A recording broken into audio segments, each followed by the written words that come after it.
Hey, what's up, everyone? Thank you so much for tuning in to another episode of the Financial Griot, aka TFG. We're here where we love to share stories, more or less of just our introspection and what's going on in our lives. But it's just in terms to give you actionable steps to be the better version of yourself and just help us all together in terms of community.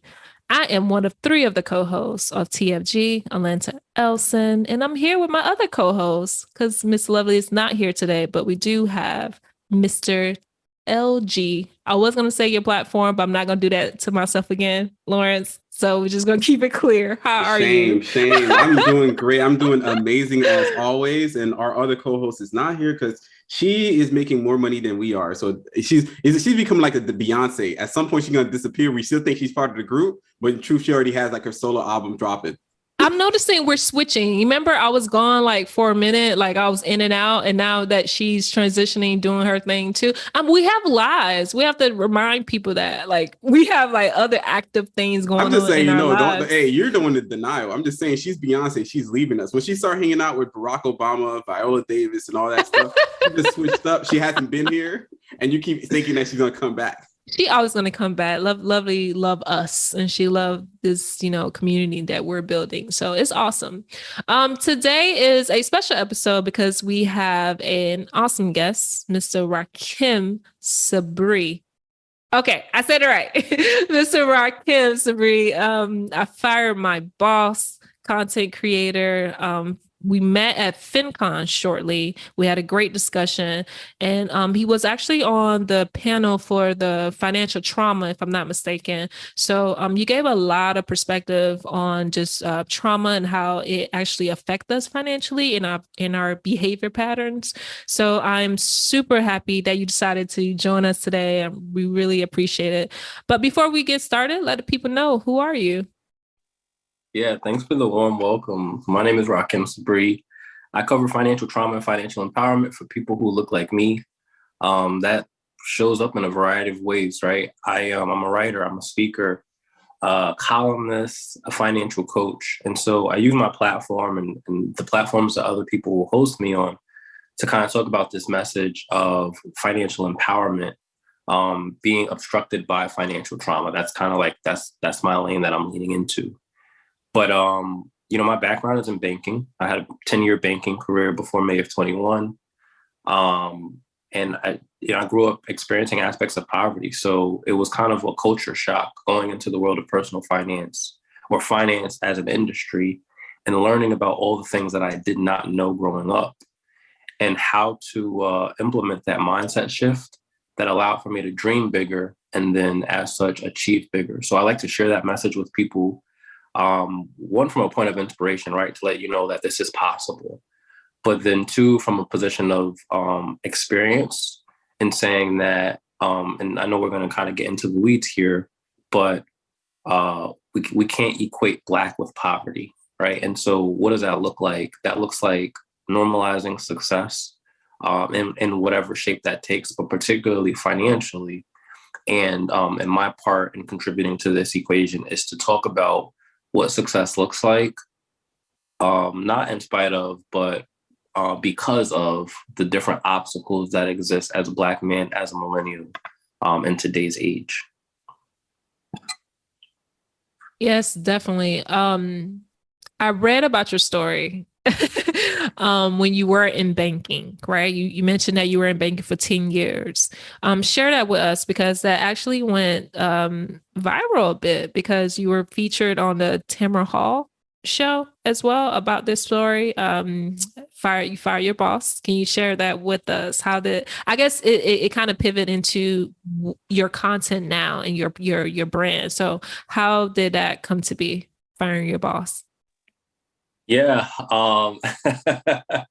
So that was an interesting experience. I was drinking the corporate Kool-Aid, right? So I started in banking at 21 years old as a part-time teller, and I became really addicted to the chase of what upward mobility looked like. I was getting a promotion, let's call it on average, every 1.5 years. I was doing the schmoozing and the networking and getting involved in all the extracurriculars. And I really got a good cadence around what exposure look like? I realized shortly before I decided to leave that people knew who I was and people were invested in what success looked like for me. Unfortunately, it wasn't all people. And so my direct manager at the time was making the environment a little hostile for me. And, just kind of set the stage too. We had the pandemic, so we were all sent home, working from home. There's a tendency for salaried employees to do a little bit more than what they would if they were in the office. There was the lack of socialization. There was the uptick in layoffs. And then there were, if I could be completely real, slight kind of statements made from my manager around, how I should be grateful that I had a job, how I should be willing to do anything that was asked of me. And I started to notice that my role was morphing and shifting away from the things that originally I signed up for and into these tasks that had nothing to do with the specifics of my role. Basically, I felt undermined, I felt underappreciated, I felt disrespected. And all while this is going on in the workplace, I'm building my brand outside of the workplace, right? So I have the 2 books at this point. I did the TEDx talk. At this point, I'm starting to write for publication. So I was writing for the Griot. I was writing for Entrepreneur. I had been featured in an article for Entrepreneur. I had just got my CFEI, so Certified Financial Education Instructor designation. And I was just informed that I was going to be speaking at FinCon. So this was all 2021. And I'm sharing this news on LinkedIn. And every time I would share some kind of update, it would become a conversation. My manager's like, well, why are you doing this thing? What is your intention? Paula, you were friends with your managers and the people at your work on LinkedIn? Yes. Oh, you nice. I deny. I thought that LinkedIn was kind of a safe place to do that kind of networking because it was industry related. And I wasn't sharing a lot of personal, like I did not use LinkedIn the way that I use it today. Gotcha. Okay. So, but it was, it was the place where business stuff, right? Professional stuff was shared. And we were actually in the workplace encouraged to actively use LinkedIn to network, to share our successes. But I think that statement was made through the lens of the successes that exist within the company. So as I'm sharing all this news, the manager's like, constantly wanting to have conversations about the why or what my commitment to the company was. And I just felt like I had to justify being there. So they'll use what you share on LinkedIn in terms of, are you distracted? What's going on? Like that sort of thing. Oh man. 100%. And so while I was happy to kind of have one foot in both worlds, it was really that kind of toxic environment that made me assess whether or not I wanted to be in that space.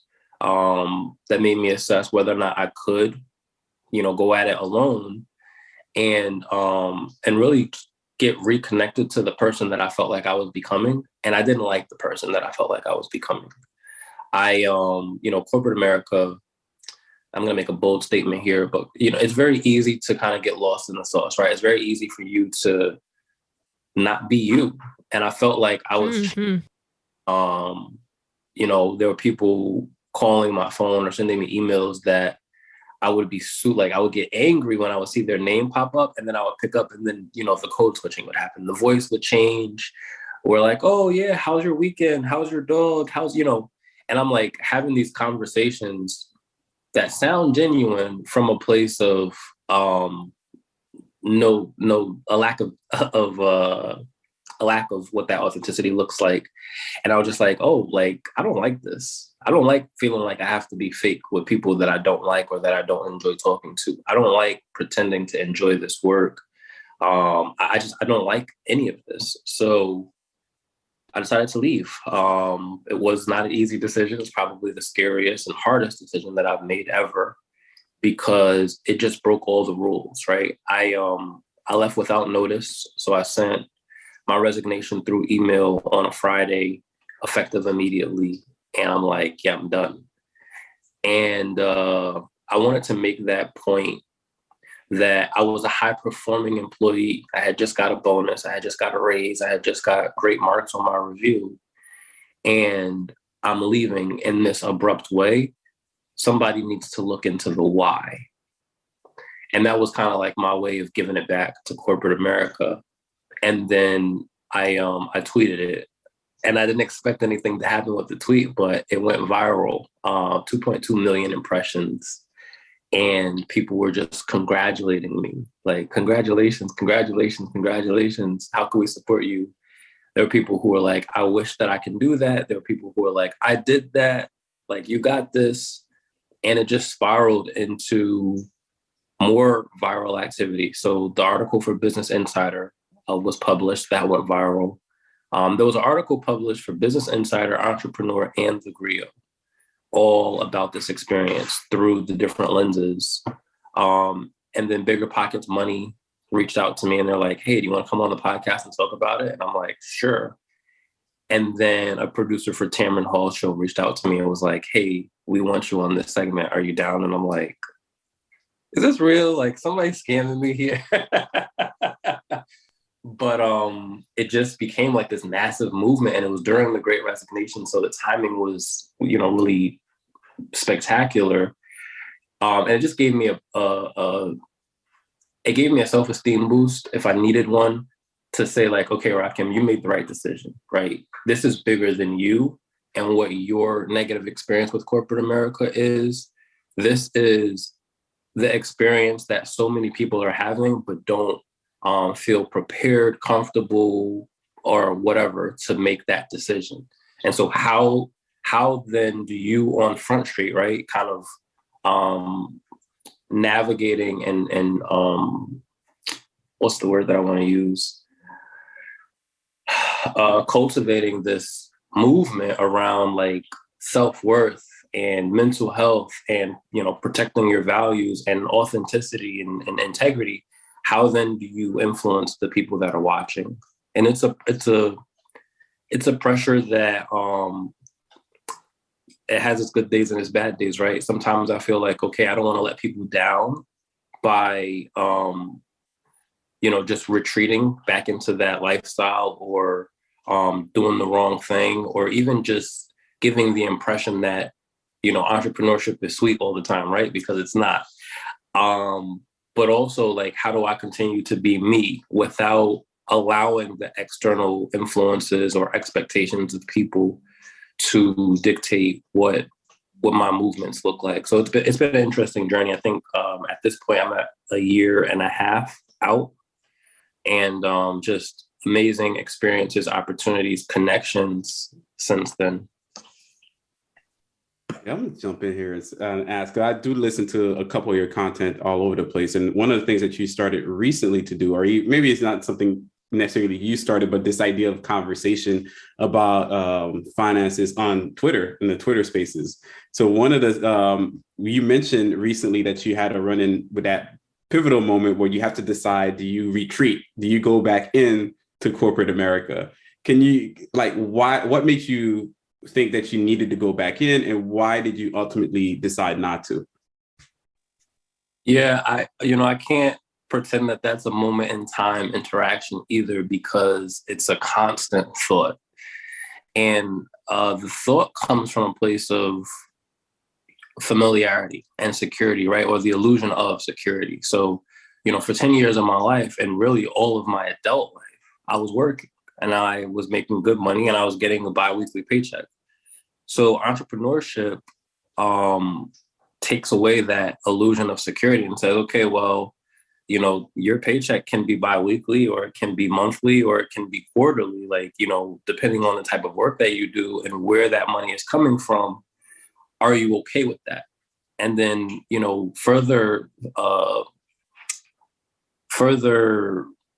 word that I want to use is complex, but to further complicate this, you have whatever bills, obligations, and financial duties that exist, that don't stop, that don't bend or move to what your payment schedule looks like. And so how are you creative in bridging the gap between income to make sure that these bills are paid?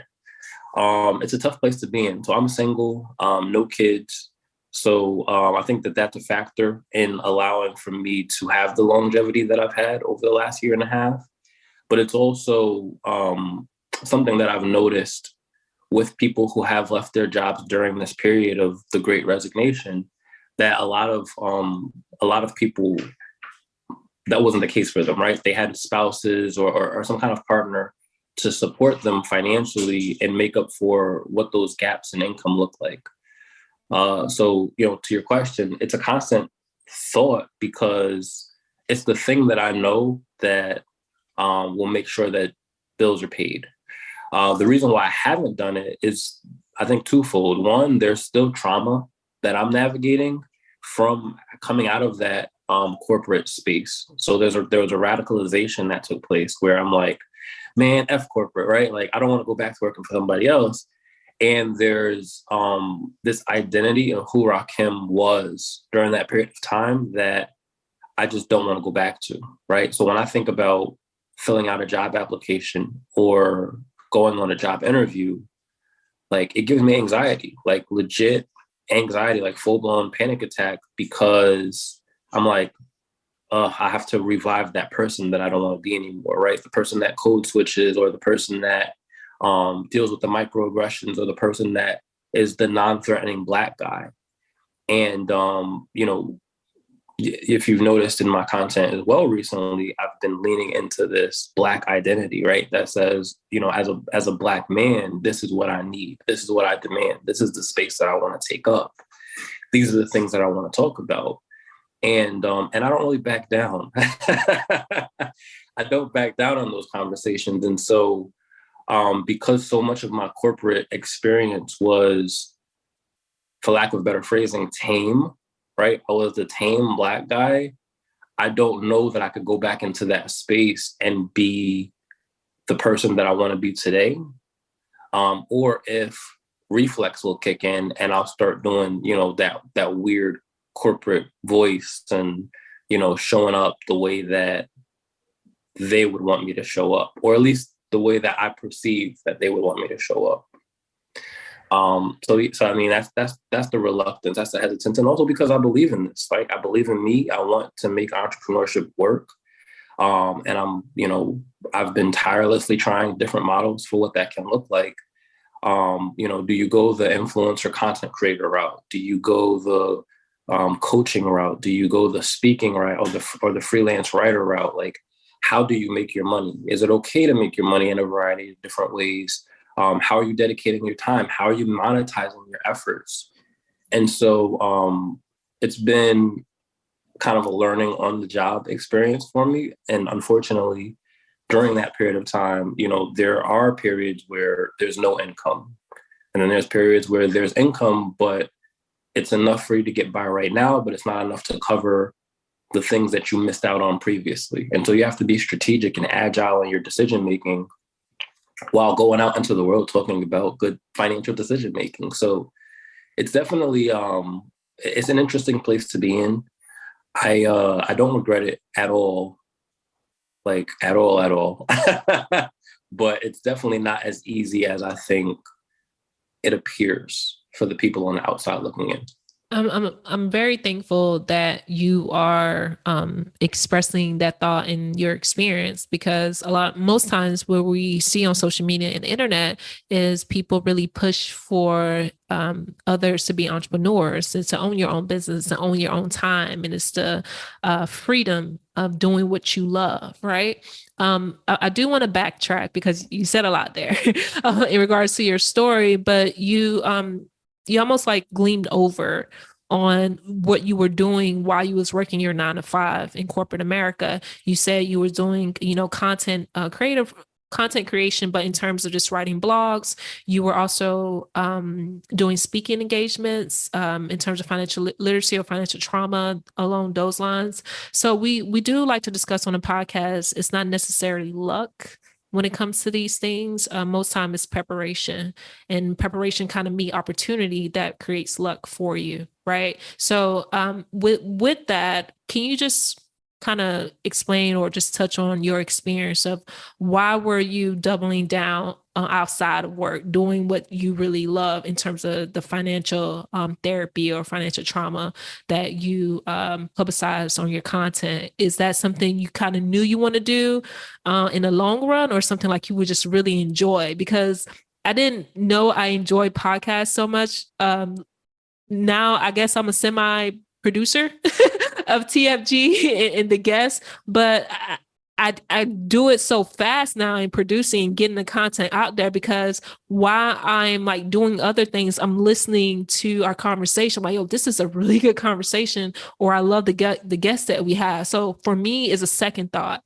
I don't think about much of the work. It's like I enjoy it, right? So what really made you to kind of double down, like do a lot of things that outside of your 9 to 5, like this is what I'm going to continue to do, and it ultimately became, a business for you?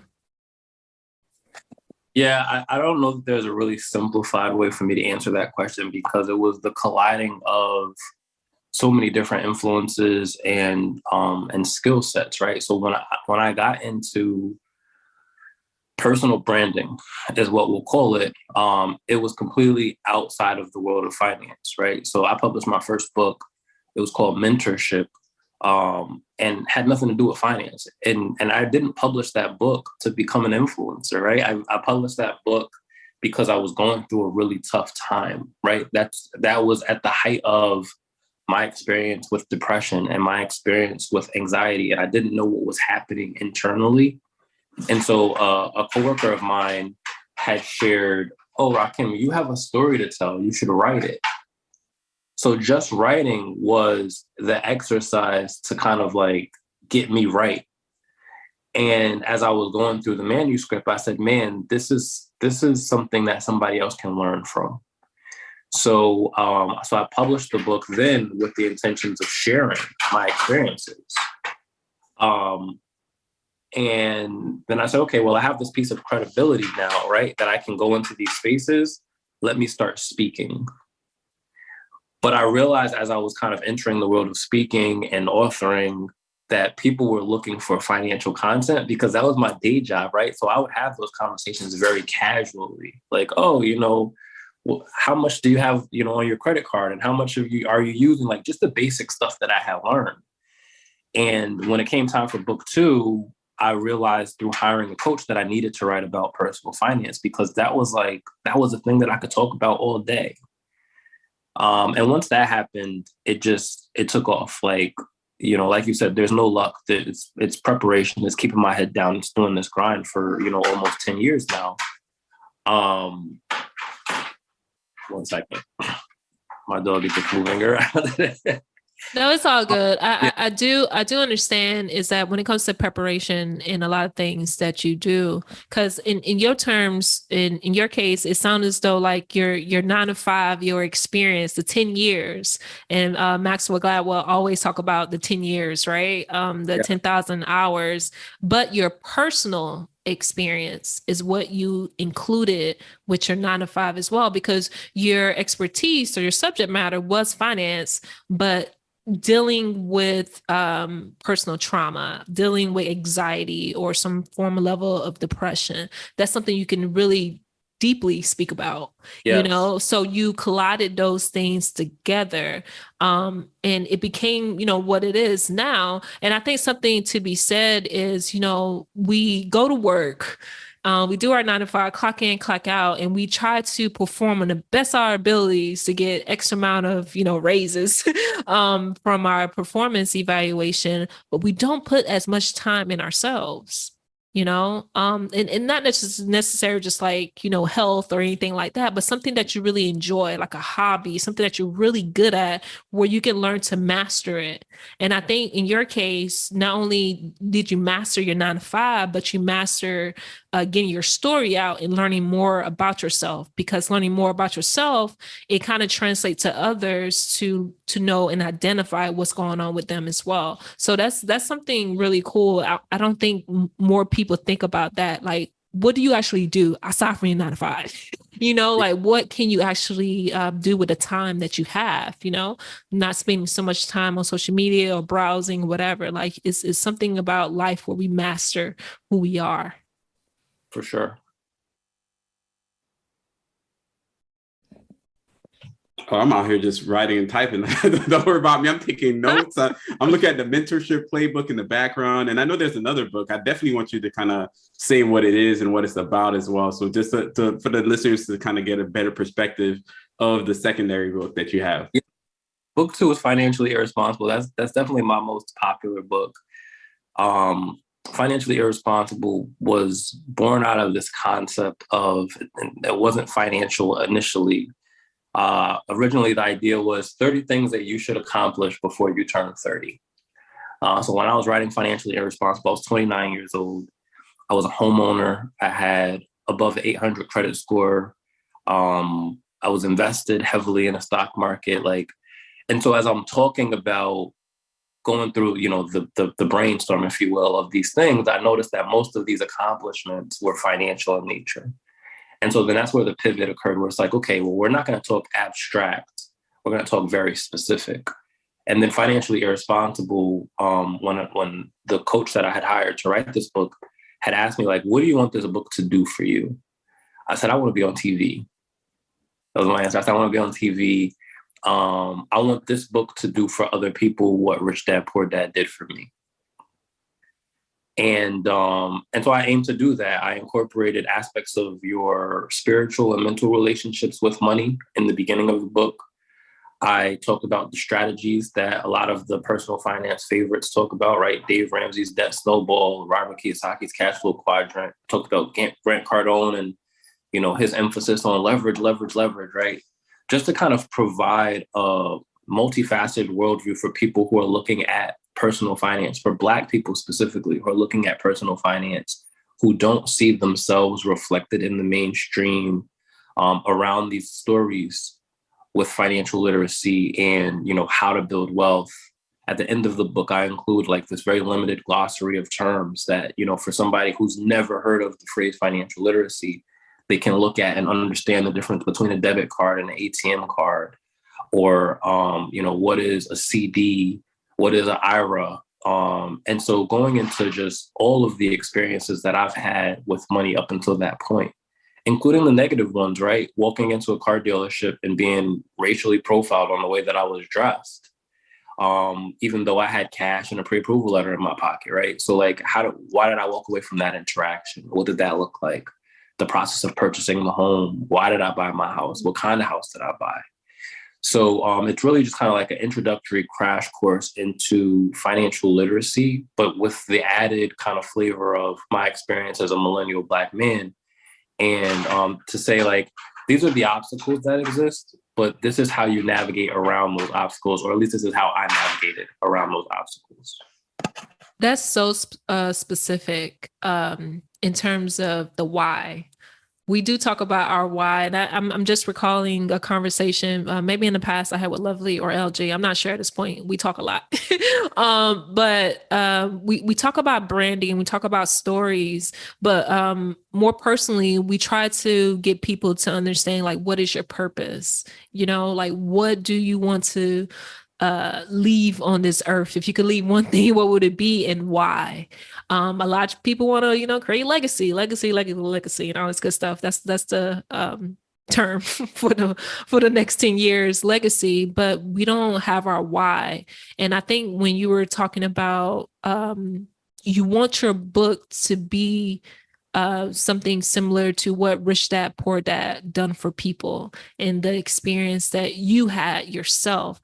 I really try to double down on purpose, but I try to double down on actually why you're doing the things that you do, because people can say, I want to retire early, I want to retire at 40 or, 30, but why and what are you going to do after? You have so much life to live. We have another 40, 50 years on this earth. And we don't think about our why. We don't think about getting up and what would be our purpose for the day, or just driving, to work, or just helping someone if we want to, serving people. So that's very specific on your why. So I really like that, because I think it it touches with your purpose, but it also touches on, what you actually want to do in terms of your legacy and leave to people, so that's a great point too. Yeah, I'll just share too really quickly. I've been telling this story all week. So I was interviewed on a podcast, and the white guy, the podcast is about money. And he asked me, why do I feel that people don't prioritize retirement until later in life? And I said, well, I can't answer that question for everybody, but I said, I think there's something to be said about the fact that there are people who don't believe that they'll live that long, right?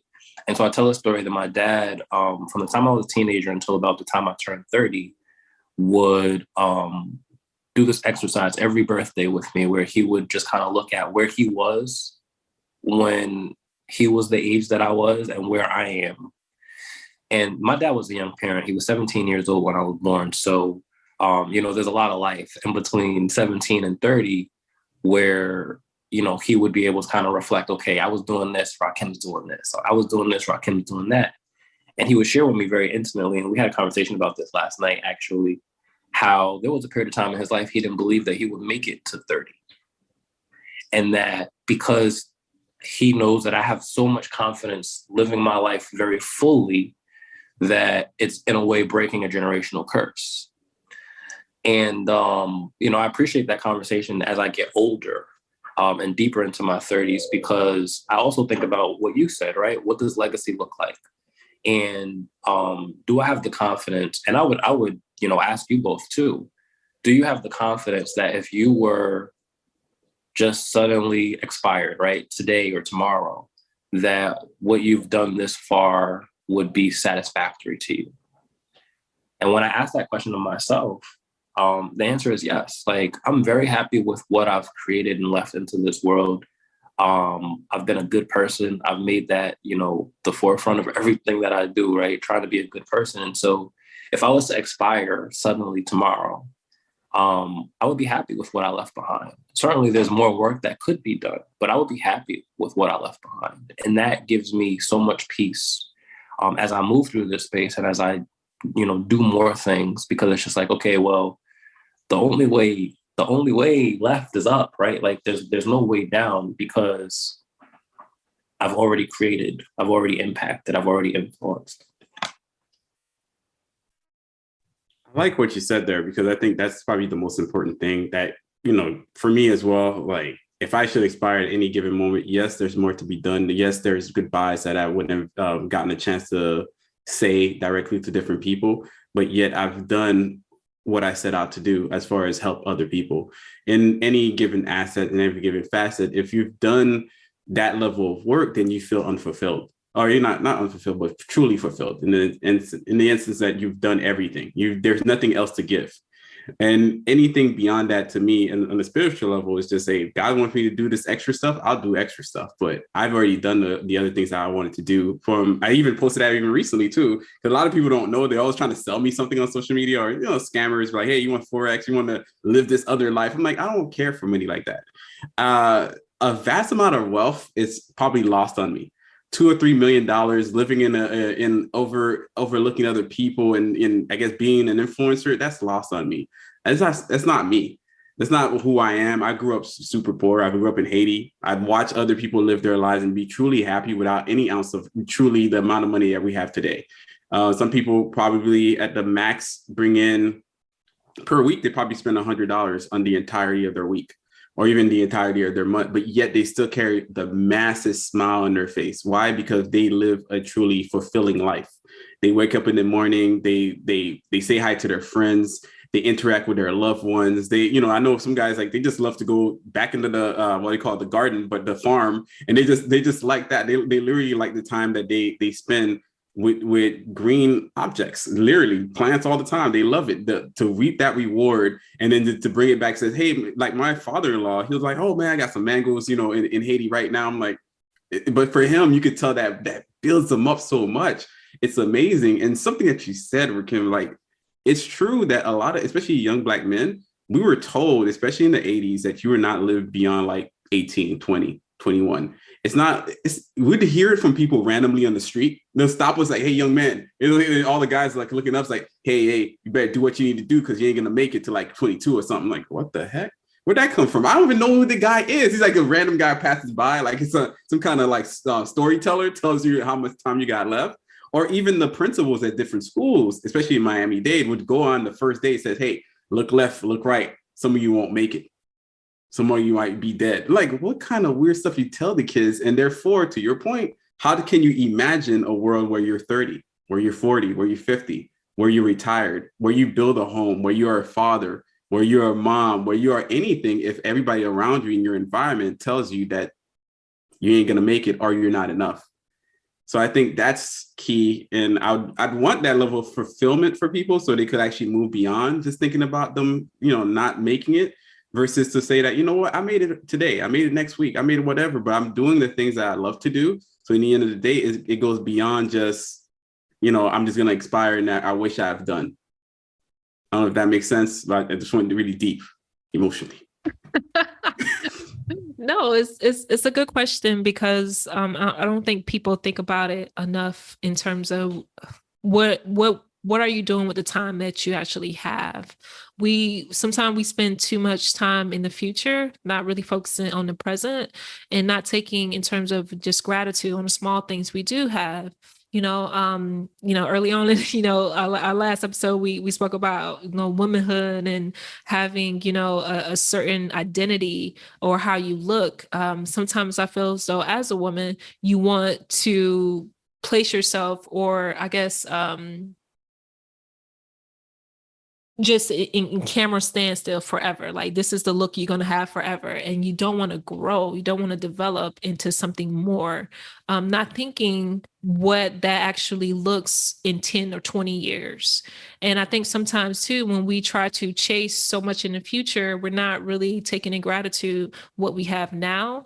For me, I feel as though I'll be truly much satisfied. Everything I sought out to do, I've done it. And even things that I haven't done so far, I'm still in a space of gratitude because is a process and I'm enjoying that process. Yeah, you stole that. Yeah, you really stole that from Gandalf. Would you, sir? He hit it. It's not for us to do with the time. It's not for us to question the time. No. I said that in the last episode. I said that. You keep stealing it from other people. It's okay. No. I hope the audience catches this. Like you're out here taking. There's recording of me saying that. But anywho, just realizing of legacy, even our podcast with TFG, like spending time with my friends, catching up with my friends, talking about topics that we all enjoy, like-minded people, going to conferences, meeting great people like yourself, Rahkim. I don't take that for granted. And it's a legacy I know that I'll be proud of because I met incredible people who influenced me to be the best version of myself. So it's in a level just contentment, just being satisfied and continuously enjoying the process. So that's something that I reflect on a lot, and even to know that I'm going to continuously grow and develop and be even better, because the 10 years ago Atlanta is not what I thought would be now, and it's just an appreciation of where you are and where you come from. So I'm happy that, you and your father share that intimate conversation every year on your birthday. That's actually pretty cool when you think about it. A lot of parents don't go that deep. So that the deepness, right, can come from the parents, I'm assuming. Yeah, the parents and the grandparents, I've been flooded with it. So yeah, we laugh often because I share with him the podcast episodes and the articles that I write. And, after he listens to them, he calls me back and we have a nice chat about it. And he's like, yeah, it's not just because you're my son, but man, some of the stuff you be saying, I'll be giving you air high fives. I'll be like, yes. He's definitely a big fan of this work, and he should be. I mean, my father and my grandfather were very intentional about what they exposed me to as a child. The ideas, the history, the education. But I think above all of that, there was this encouragement for me to be me, to have the freedom of thought. And, a lot of the ideas that I talk about, although they're certainly informed by, scholars and academics and, what we call freedom fighters, right? A lot of my ideas are still original thoughts. And that's unique in today's world, right? Where we see a lot of people are just kind of regurgitating what they saw or they heard from somewhere else. For me, it's kind of an automatic thing, but I definitely take for granted the fact that, I'm not hugely influenced by what the media or what, society says is the direction up, right? Like, I like to sit back and say, okay, this is all the information that I've been presented with. This is the culmination of my experiences. This is what customer facing interactions have looked like. What is the opinion or strategy or approach that I can take to addressing this problem? If it is a problem, right? Or what if I just lend my thought to, anything, right? Somebody comes up to me and I'm, using a very extreme example here. It says, oh, well, the sky is yellow, right? Am I going to argue that the sky is blue because I was taught that the sky is blue, or because I truly understand why the sky is blue?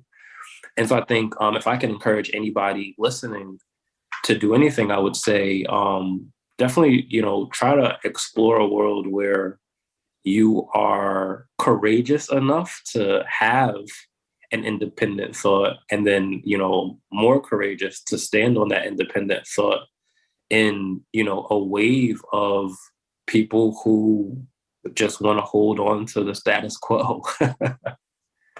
Yeah, it reminds me of one of the posts that you did. Like, I don't remember specifically. I'm not great at quoting anything like Alana and stealing other people's quotes. I'm not That good was at that. not, I did not steal that quote. What I am good at is remembering the context. And one of the things you brought up as far as an independent thought, what I thought was very interesting, and I had to go and look it up myself. I think it's beyond that. You have to get the independent thought. You have to be courageous enough to stand on it, but you also have to be courageous enough to look into it, because you could be wrong as well. So one of those things that I looked into is that the Elon Musk is African-American. I don't know exactly how you went about saying it. I did the what? I Googled that sucker up. Like, I went to the wiki, like, nah, I kept on going. It's like, oh, I guess he is.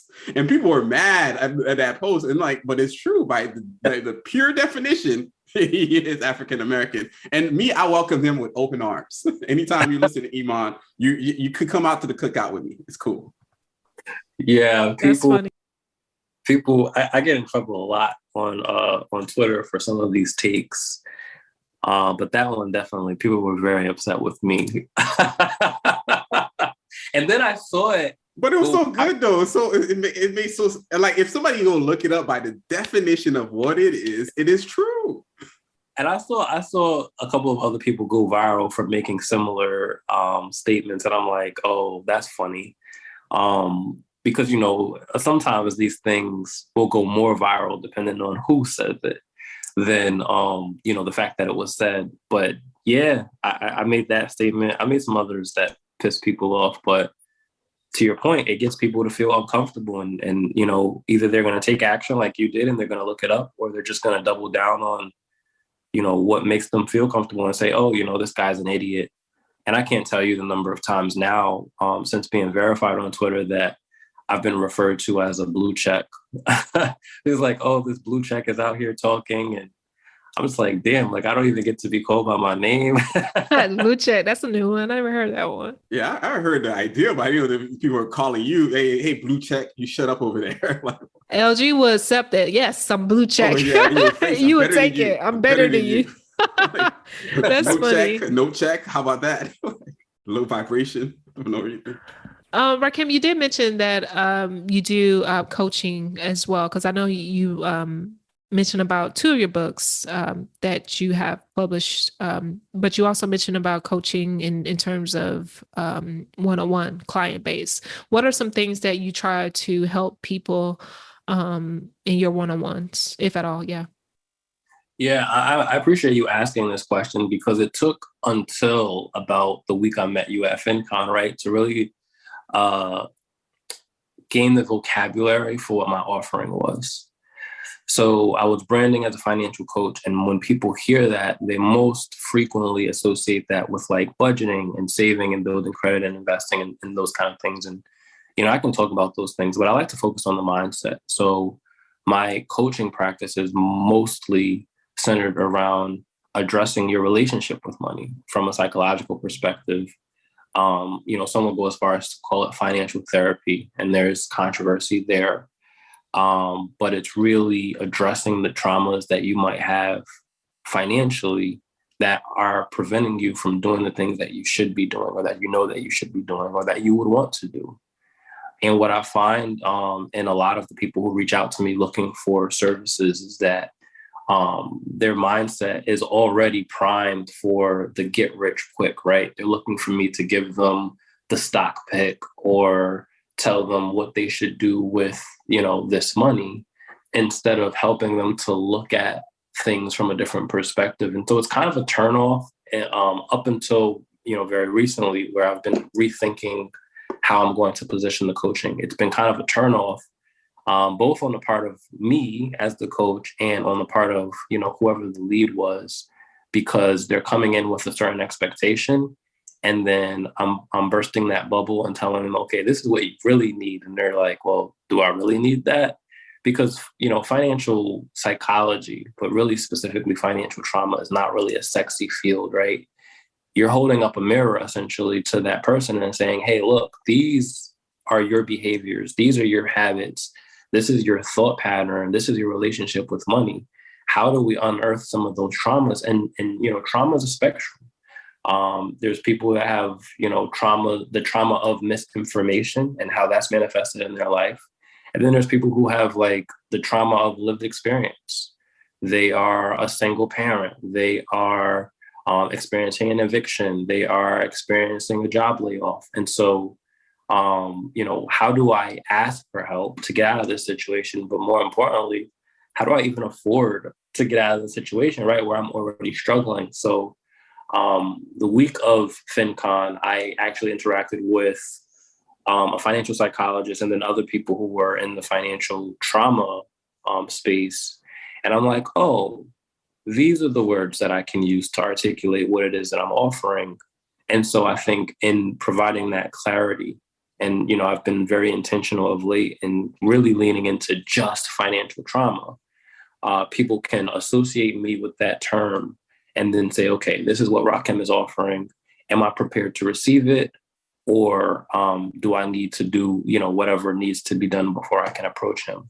And I've had good results on that. I haven't even been advertising or promoting the coaching, but I've had a couple of people reach out to me through DM like, hey, do you have any programs or any courses?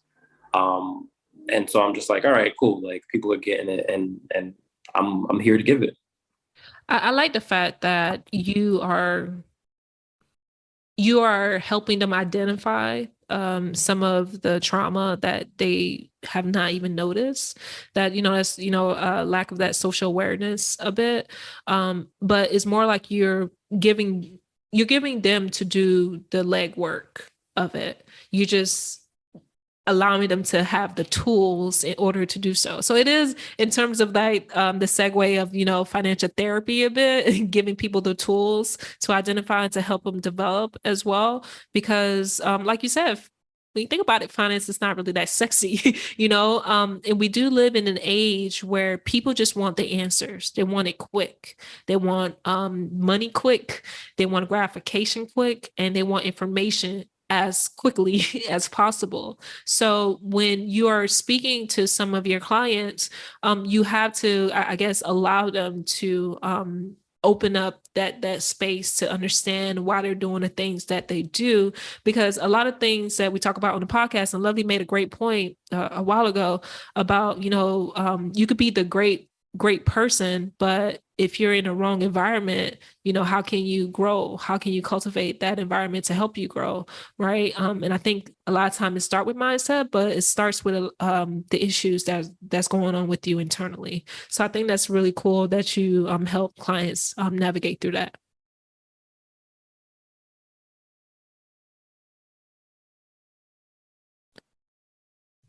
Oh, it got real quiet.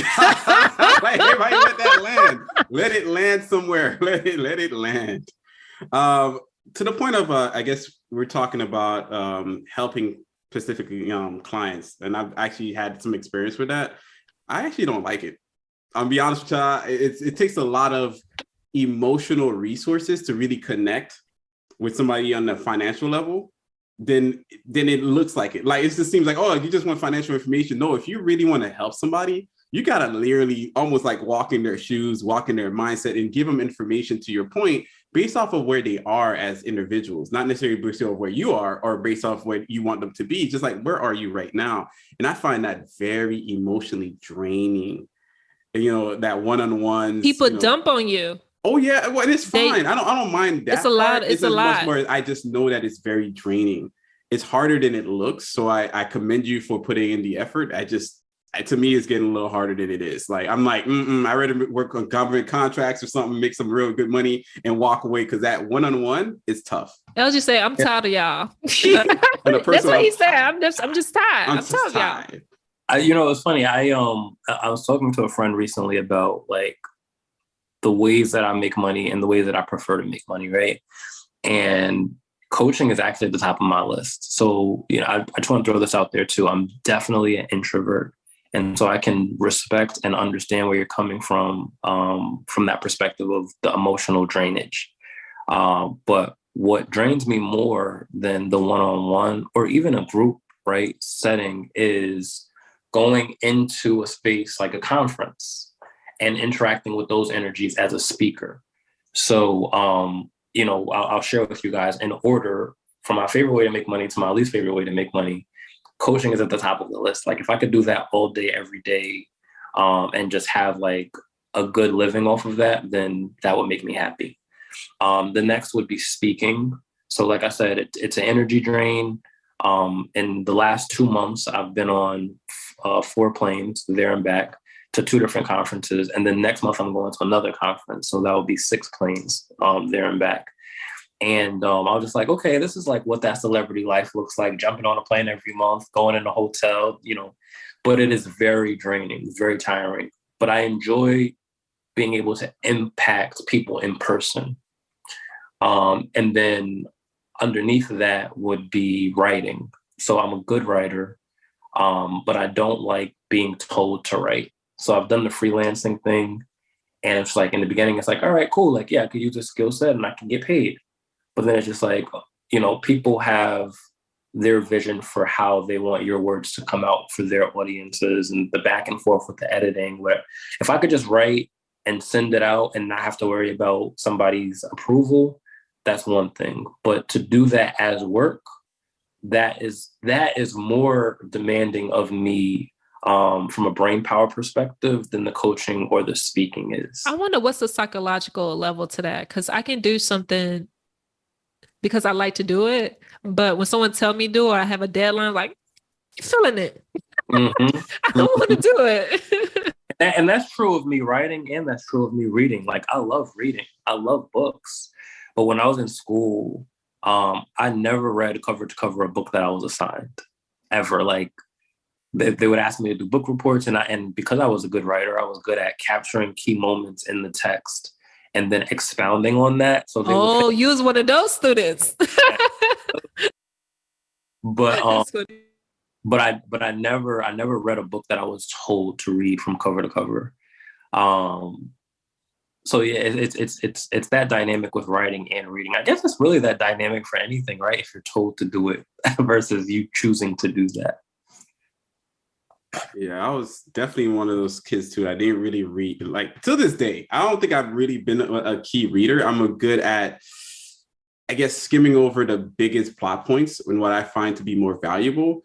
And I can only regurgitate if I find it to be valuable. Like, there's this book to this day, like Don Quixote was like one of the worst books I ever read. And I'm still like, this is trash. And it's all over the place. Yeah, it's all over the place. To me, I'm like, this is dribble. This is trash. That's why I wanted to tell the teacher, but the teacher's like, oh, you're getting a C or a D because you don't understand it. Like, I don't think you understand it. I don't think nobody understands. I think it's required by the district. Yeah, it's not even it wasn't important to me. So it's interesting when we see conversations on money or even read these books or listen to these podcasts, sometimes, to your point, they're not from the perspective of people that have lived through poverty.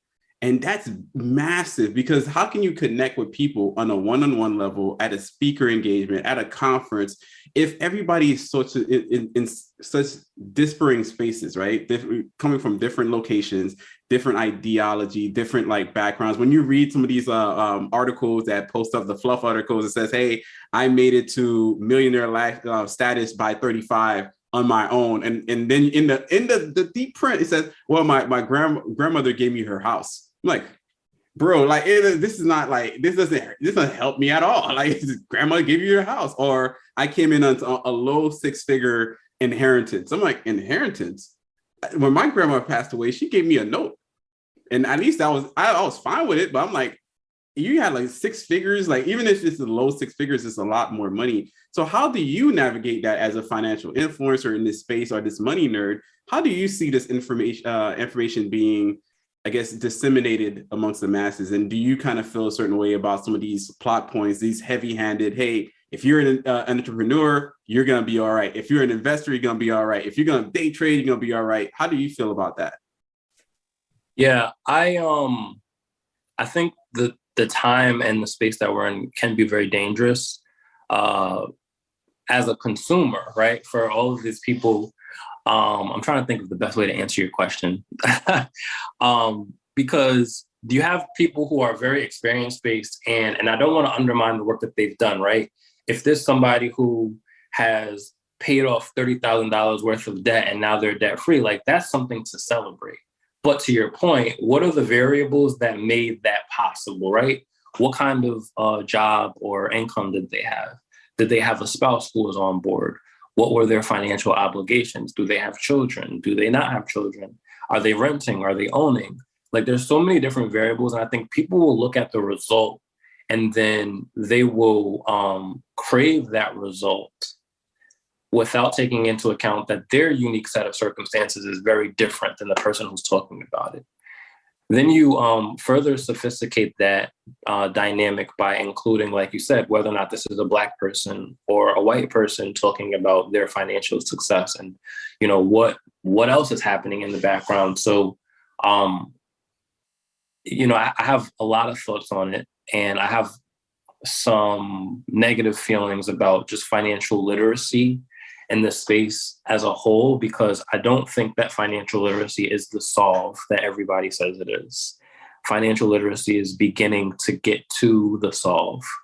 And then I also, it's just so easy for people to jump on a platform like TikTok, right? We pick on TikTok a lot, but I made a joke about like the 17-year-old, and I'm exaggerating, but the 17-year-old jumping on TikTok giving stock advice. And it's just like, you haven't even lived, like, you're not even old enough to open up a brokerage account, right?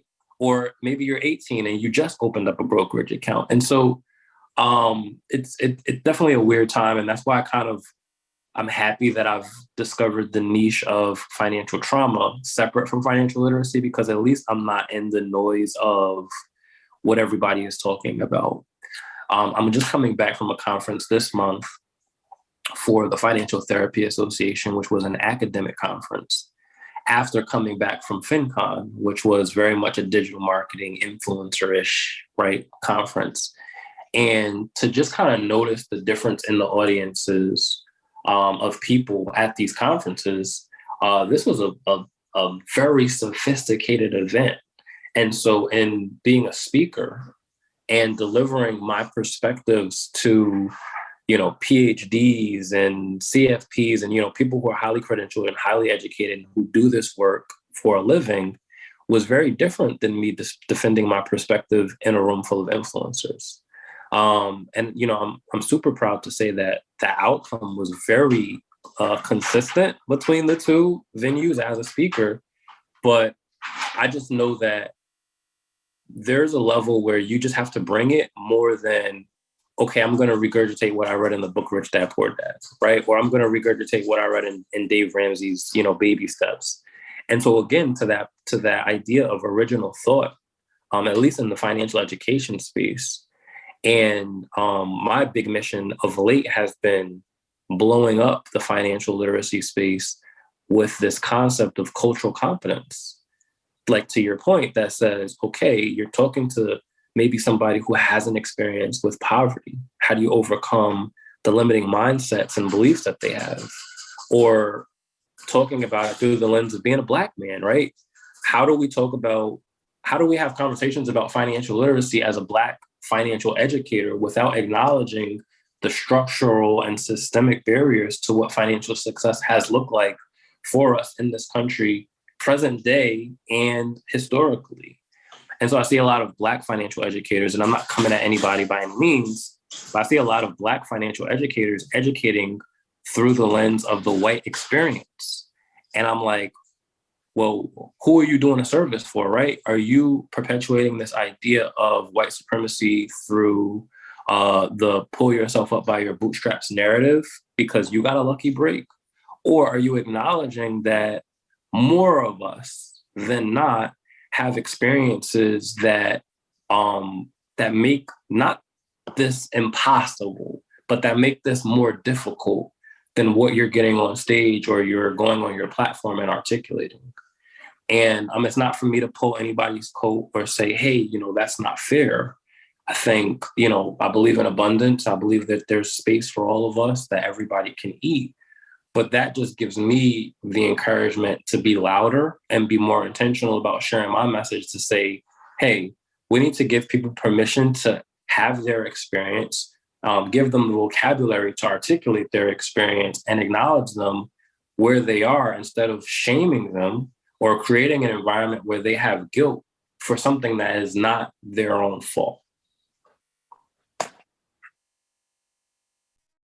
Yeah, we had to let that one rest for a second. Like I had to think about it deeply because I think marinate. Yeah, there's a couple points in there. I actually understand that a bit. For myself, I might be in that that group of people that do share the generic understanding of financial literacy, because that's what has helped me. And I think that's the dichotomy. Like what has helped you could be completely different, and what could help somebody else could be completely different. And it just goes on and on. I think I guess what my thing is about all this is like, you have to read into all the details. So you can't just copy paste, kind of like that kid that copy paste and they copy paste the other person's name onto their own sheet as well. Like you can't just keep copying and pasting other people's things that worked for them or has worked in the past. Doesn't necessarily mean that it'll work in the future. You have to be agile enough. You have to be courageous enough to take those steps to really allow yourself to be a critical thinker. And even just different from the rest, because not everything would work for you. Like a Grant Cardone's 10X, if you're in sales, it's like a motivator. Like for people in sales, they get off. Hey, I wake up, Grant Cardone. I go to sleep, Grant Cardone. Right. For them, it is hype all ins. Some people, hey, Dave Ramsey has saved my life more times than it counts. My cat was underneath a car, and Dave Ramsey was there to lift the car up. Like it just you could tell from their perspective, this is their excitement point. But I always kind of warn people, at least for myself, I never go into following just one person. I go into just like listening to them, grabbing perspective, and seeing what could work for me. And I think that's what I do. And I try to always tell people that, hey, it might not work for you, but you don't know what could work for you in the long run. You could become an entrepreneur. You could end up quitting your job and still finding a lot of things that you definitely love, and even learn even more about yourself year in year after that. Like you're learning that you love speaking or loves public speaking, and also communicating on a one-on-one. Is it virtual or one-on-one that you do the consultations? It's virtual one-on-one. Okay. I'm trying to see, like, where do you get your energy from? Maybe, like, for me, maybe it's because it's online, but I'm kind of getting a little, I guess, online fatigue with helping people. Maybe that's what it is. The energy comes from the outcomes. But I have a question for you, because you said that you feel like you come from the camp of generic financial literacy, but you also shared that, you experienced poverty growing up, right? So my question for you is, do you not feel that your experiences with poverty then influences maybe the level of empathy that you have in delivering your generic content, or, the way that you approach having these conversations? I'm trying to like pull back the layer here in this conversation around how, yes, you can talk about financial literacy from a 1 + 1 = 2 perspective, but it's your delivery that's going to also influence whether or not that sticks. And so just hearing those two variables exist in the same place at the same time has me a little curious too around, whether or not your experience makes your delivery of this content more effective, if only from the perspective of being empathetic.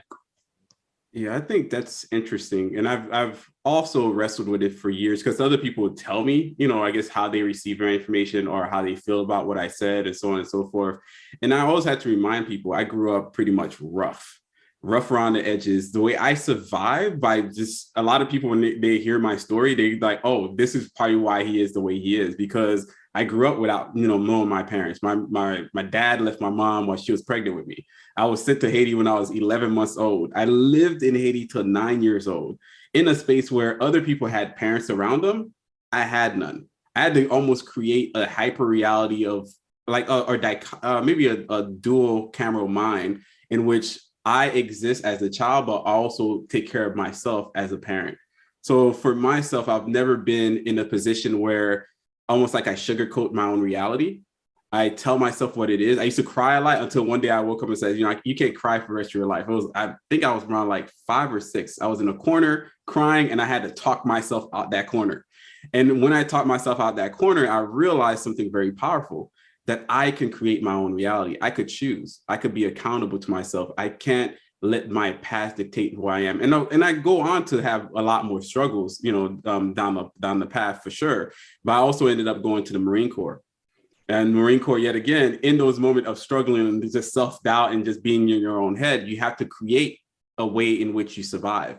And the way you survive is by telling, like, at least I told myself, it's not about everybody else. It's about how I interact with the world. So even to this day, I still firmly believe, based on my experiences, the more and more you hold yourself accountable and you work yourself from a micro perspective into a macro versus in a macro down. I think a lot of people are more focused on how can the macro change in order for my life to change? Whereas I'm like, the macro will always be there. At some point, maybe it does change, maybe it doesn't change, but you still have enough power to change yourself, no matter what that latitude is. It could be a short, hey, you could just go walking around. You don't have to run a marathon. You could run around the block. You could run around maybe a mile, maybe 3 miles, maybe you could just, decide to get some cardio in you. I'm not asking for a lot. And that's how my brain functions. It functions in a true, like, what can you do? What can't be done? And it is what it is. And I recognize that. And that's right to your point. I was like, I think I fall into that camp. I've heard it enough from other people. Like, no, your story is not anybody else's story because you share about, hey, investing in your 401k, IRA, HSA. I'm like, hey, maybe it's not for you.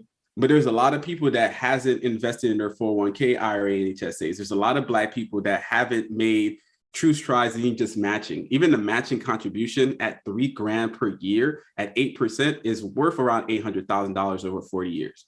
To me, I'm like, I don't know what to tell you. I'm not telling you a lot. I ain't telling you to change your diet. I ain't telling you to change anything, but this is matching contribution at your job. If you have it, you can use it.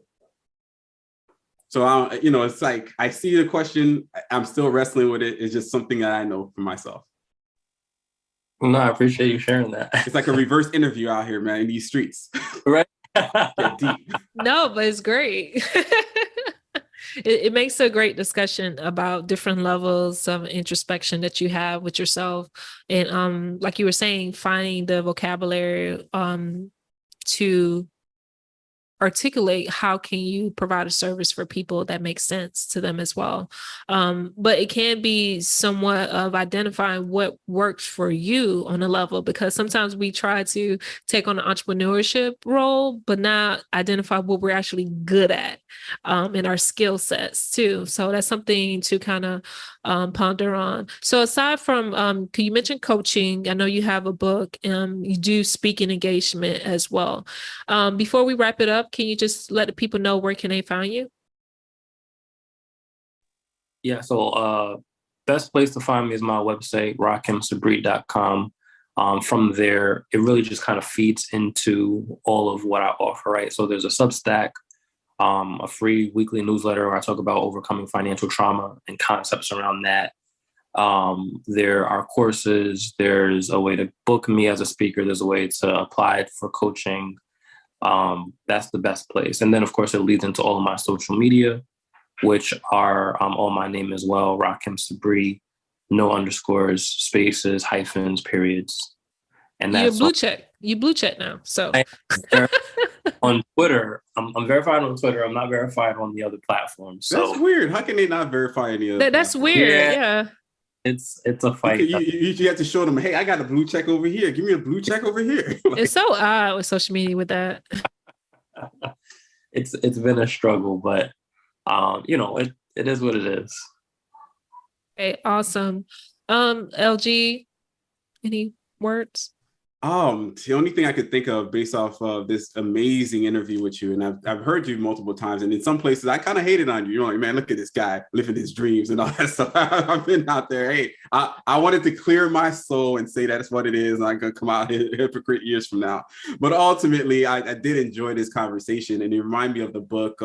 There's recent Audible special that I just listened to from Kevin Hart, The Monsters and Where You Find Them. I think he really covers a lot of this idea of the mental work or the shadow work that we all have to do in order for us to grow. One of the quotes, and I will bastardize it, unlike Alana, I will bastardize this quote from Kevin Samuel. He says, a lot of people are more focused on, upward mobility versus in forward mobility. So we're always trying to get more money, more status, more fame, more this, that, and the third. But in truth, you should be working towards more progression in your life as far as looking towards the horizon and moving forward and leaving a legacy, leaving purpose, or leading with your own personal intention and what you can do better in your life. So I do appreciate that you jumping out on this limb. It's a very hard limb to jump out of, to fire your boss, to look at this horizon or the abyss and say, you know what, I'm going to be better for it. And it's great to hear the relationship you have with your dad, and also maybe the relationship you have with your grandfather or your grandmother. I did hear at one point you were part of, I think it's the you call it the movement. At least I interpret it as the movement. You were part of Black Panthers or something. No. He's like, nah, don't bring it up, bro. Don't bring it up. I never shared that. No, he's like, I never shared none of that. Like, you find a Great Resignation? What are you talking about? No, he was part of this other movement, or he grew up in a household that was maybe it's a completely different person. My bad. But ultimately, it's great to hear that you have a great relationship with your father, because we don't get to hear about that a lot. And just that interaction, that back and forth, and that support in your environment. The fact that your parents are listening to you in your work out there and carrying the words forward of the Sabrees out here in these streets. So it's good to know that they see you and they see your work as well. So cool. Absolutely. I won't hate on you in the future, maybe. Thank you, Rahkim, so much for being on our podcast. Like I told you, our first interaction at FinCon, we have to have you on. You have such a great platform and what you share, and just being very vulnerable about the things that you share. Taking a leap of faith. A lot of people don't do that, and just having that encouragement, continuously encouragement to do so, and just being authentic while you're doing it. So I really appreciate you being here once again. You can find me on the IG streets at Atlanta_Elson, as well as YouTube. Make sure you subscribe, and also make sure you share. Look at LG. Make sure you share this incredible episode, and find Rahkim and all his platform, because he's doing great work, and we're supporting him in this community to continuously do great work. So once again, subscribe, like to the podcast. Thank you so much for tuning in to the Financial Griot. TFG, we're out.